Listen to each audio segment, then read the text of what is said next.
So the first step to any good makeup application is the skin prep. So on my little palette, you'll see I have some moisturizer, some lip conditioner, and eye primer. So this is the first step I do every single time after cleansing the face. So Keely has dry skin, so we're making sure that we're using a really hydrating moisturizer to give her a little bit of natural glow under her makeup, and at the same time make sure her skin is the perfect way for makeup to go on top. So I like to do eyes first to make sure that you're not going to get any of that shimmer fallout on your fresh face of makeup. So now I'm going in and I'm putting some matte light shades, and that's going to be all over her lid up to her brow bone. This is going to prep for any darker colors that I need to blend out to make it blend out a lot seamlessly rather than if I didn't put a base down. Now I'm going in with a light to medium tone brown in the crease and outer V corner, and I'm going to blend this out. This is going to be the transition shade. The transition shade is important so that again everything can blend seamlessly together. You don't want to just lay down your first dark shadow. It's important to remember that every single thing, every single eyeshadow that you put on the eyes, you are blending out everything to make it look good together. So this is where I'm going to hit her eye with the first shimmery shade. This is going on her lid. So I like to concentrate this on the inner half to make that part brighter. But I can also drag it over a little bit. And again, you're gonna blend it all together. This takes it down a notch so it's not too shimmery or in your face, and it looks a little bit more natural. So now I'm going in with a more taupe shade, and this is going to be on the outer half, so that when we blend those two lid colors together, it kind of looks like one shadow goes into the next. It's also important to make sure you're always taking a step back and comparing both eyes, as well as having your client open and close their eyes to make sure everything looks neat and even. Now I'm going in with that darker brown, and I'm going to focus this on the outer corner but also bring it into the crease. So then to bring those two crease colors together, I like to go in with the lighter brown with the fluffy brush and just place that color all over the colors I just blended together. Again, blending everything all nice and together, and so it looks extremely seamless and blended and pretty. So now we're doing the eyeliner. I'm only going to do the top liner just because I like to save the bottom liner after I've already done the face so it's nice and clean.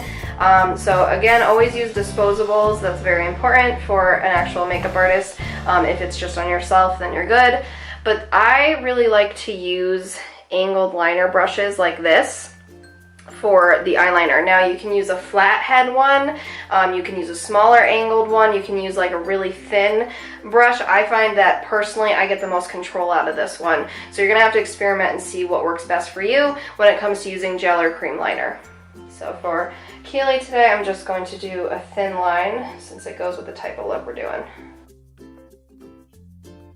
Alright, so I have a special trick that I do for my clients when it comes to the inner corners to get the liner. I always found that it's really tricky to get it right if I'm just closing their eyes. I can't really access it enough. So what I'm going to have you do is you're going to look at my finger with your eyes, keep your head straight.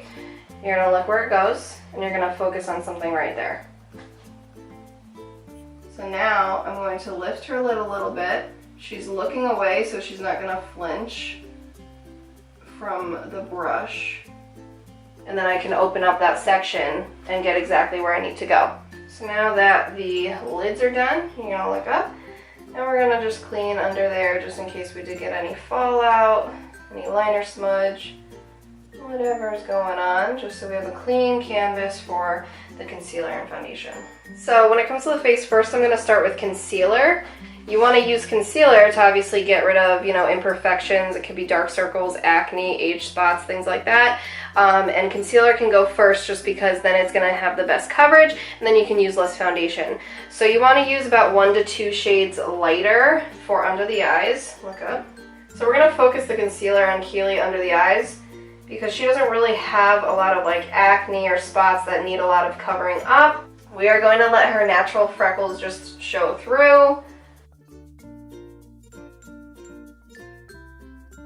So it's important to test your foundation shade on the jawline to make sure that it's going to blend down to the neck nicely. Also match with their body. So she's a little bit more tan down here than she is on her face.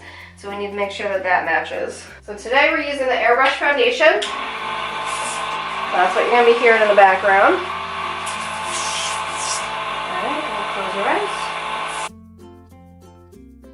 And now we're blending out with the Beauty Blender again.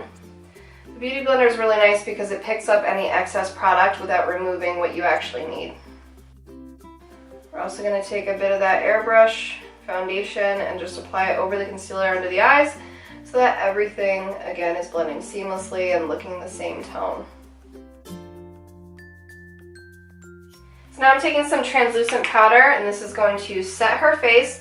I'm just using a light layer since she has dry skin. We don't want to over dry it, but we want to make sure that everything's going to stay in place. This is also a translucent powder that doesn't create flashback in photography, which is very important, especially for brides.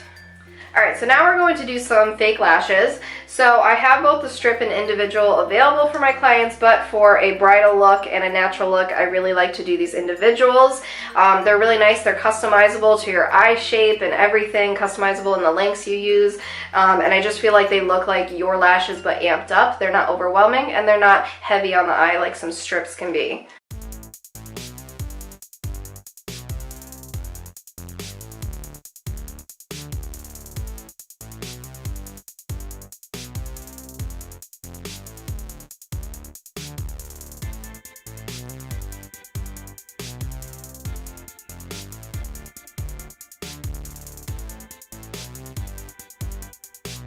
So next I'm going to do the brows. I like to use powder because I feel like I can make it look natural and just nice and filled in, but not too out there. I like to stick with the nice natural looking brow versus the trends that are currently going on.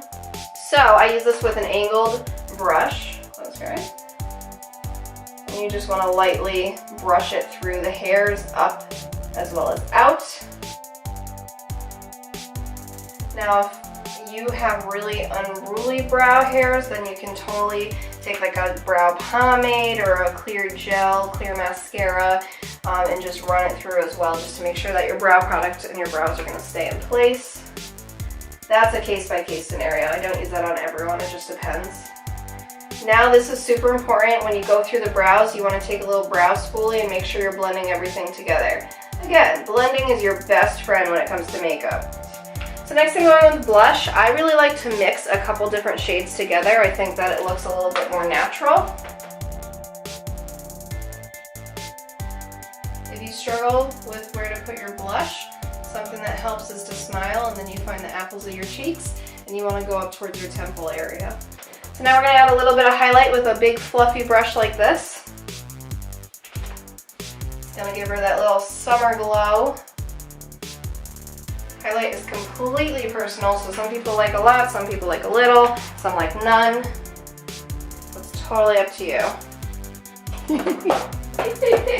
Alright, so for under the eyes, I'm going to do a little bit of liner, but I'm going to mix some eyeshadow primer on the back of my hand with some eyeshadow.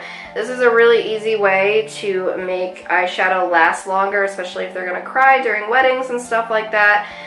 But it also gives that more like smudgy, natural kind of look.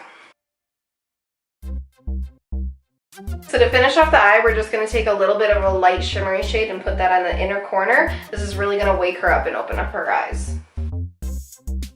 And lastly is waterproof mascara, to make sure she's not going to cry off her mascara.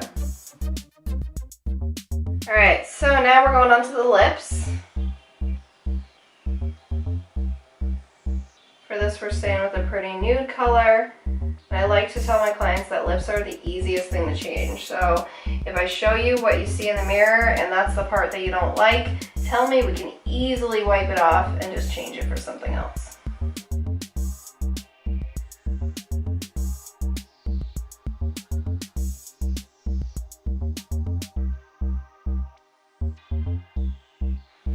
Now the last step to this makeup look is sealing it in place with a setting spray. So this is going to saturate the face. It'll take a couple minutes to dry. Just remember to keep your face nice and steady and calm. Don't wrinkle your forehead, just so everything sets in the right place. Oh, I love that. Oh, yes. See, I love how, like, natural it looks. Oh, it looks so good. We're just going on a date after this. I like the colors you picked too, definitely. Oh, it's so nice. And it makes me look more tan too. Yeah. I love this. Yay! That's beautiful. Thank you. Add the lashes. Nice. Yeah, that looks great. Yay, I love that. thank you. Oh gosh. Hooray. Hi. Hi. I know. She's like, guys, no, let me at her. Let me at her. Yes, pet me. Yes, pet me. Thank you. Oh, is it the spot? Oh, is it the spot? Oh.